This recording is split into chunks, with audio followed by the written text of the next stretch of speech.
રાજ્યના ગૃહ રાજ્યમંત્રી હર્ષ સંઘવી આજે પ્રથમ જ્યોતિર્લિંગ એવા ભગવાન સોમનાથ મહાદેવના દર્શનાર્થે પહોંચ્યા। સોમનાથ પવિત્ર સાનિધ્યમાં હર્ષ સંઘવી મહાદેવના ચરણોમાં શીશ ઝુકાવી રાજ્યની શાંતિ અને સમૃદ્ધિ માટે પ્રાર્થના કરી। હર્ષ સંઘવી સોમનાથ પહોંચતા જ વહીવટીતંત્ર અને પોલીસ વિભાગ દ્વારા તેમનું ઉષ્માભર્યું સ્વાગત કરવામાં આવ્યું હતું।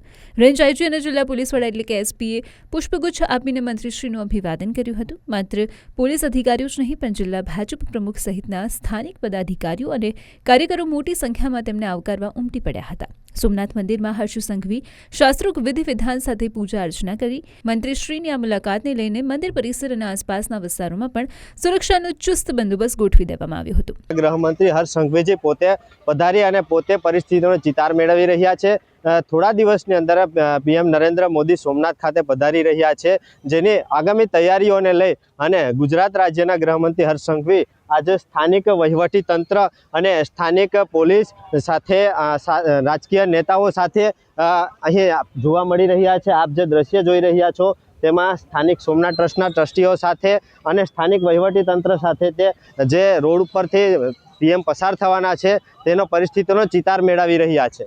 ચેતન અપરનાથી ગુજરાત ફર્સ્ટ, ગીર સોમનાથ।